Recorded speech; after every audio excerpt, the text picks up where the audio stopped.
Axel Tuanzebe comes in at right back, played there a few times already this season. Man of match display and all round top performance. Brilliant. Yeah, so pleased for him as well because I had a bit of time with him a month or so ago to do a feature interview, and seems like a really nice guy. We talk about sort of the off-field qualities that all these players bring. That players that aren't playing very much, Dominic Ball or Shawnee Aluko, people like that. Don't underestimate how much the role they're having to not be sort of bad eggs and sulking and bringing the mood round about the place. And yeah, I think Axel's been one of those. I'm sure he is itching to play games of football. This is a guy that's not played a lot of football for his age. I think he's 26 now, and the injuries that he's had have been cruel.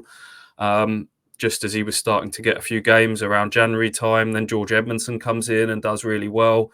What he was probably thinking, well, Cameron Burgess was away at the Asian Cup. That was the opportunity for him, but it wasn't to be. But now the door is open at right back because of all these issues, the whole Brandon Williams saga. Janoy Donatian, who would have been ideal in this scenario, Mr.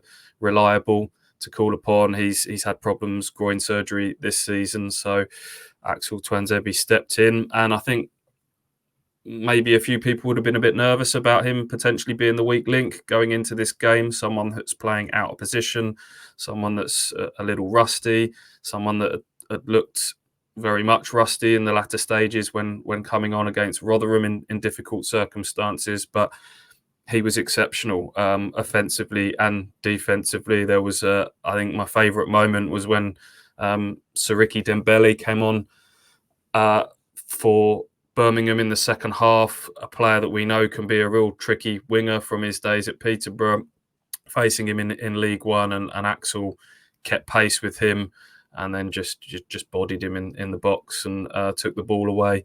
I think we've seen some interception stats being shared over the weekend, 7 interceptions.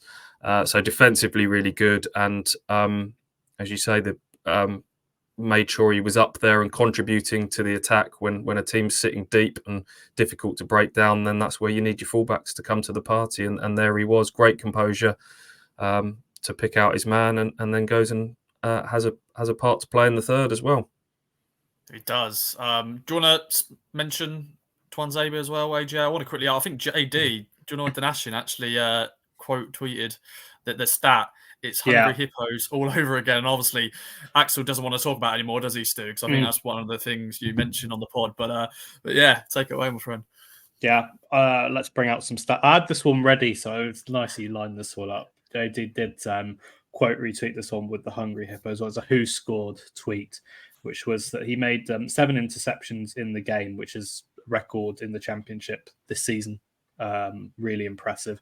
Add to that, he made the most tackles in the game, also 7, and won the most duels with 14. Just so dominant, and that was just fantastic to see. To do that out of position, to do that in a game where I know that he probably struggled by the sounds of it against Rotherham, and you look back to some of the other games where he hasn't been at his best. The one that probably stands out to me is the Leeds one that I know he found quite hard. It's been difficult for him to be dragged into other games where he's been out of position. I was looking maybe at the Wimbledon one, for example, where Amari Hutchinson had to really cut deep to help him out from a defensive point of view as well.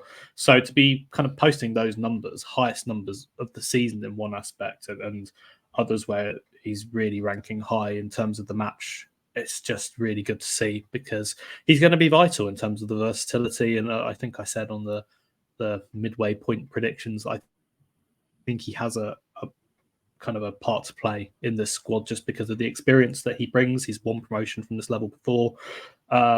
These are the kind of performances that you expect from him, and that's not always going to happen because he is still a little bit rusty. He's not playing regular football. He's playing out position. There's so many different factors that come into it, and it must be quite hard, I'd say, for a defender to come into a Kieran McKenna side fresh off the back of everything, just because of the way that they are quite defensively open and there's a lot of pressure on you. But then to put in a display like that against the Birmingham side as well, that I think had 1-2 going into this one, they've beaten Blackburn and Sunderland, which is a little bit weird. There's three teams in a row that have Tony Mowbray connections there. And then going to Ipswich, where they were in really good form at that point with those 2 wins, and for him to put in a performance like that, I was really, really impressed. And as Stu said, I'm happy for him as well because he comes across as such a nice guy.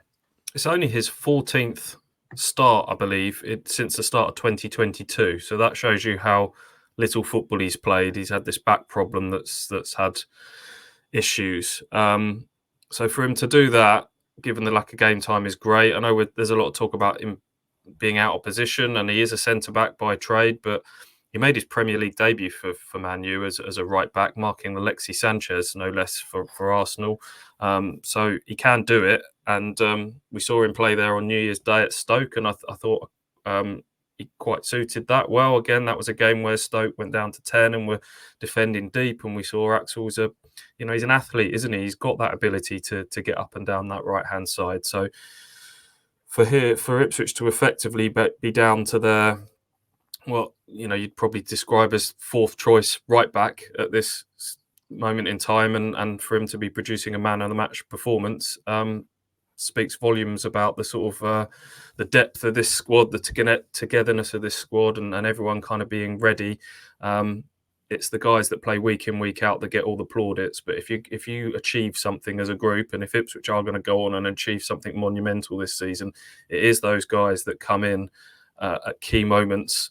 They might only end up with 5 starts or less, but you're only as strong as your weakest link. And Ipswich are, as I think Sam Morsey said recently, everyone is on a level here. Everyone feels the same value in this squad. It's so vital.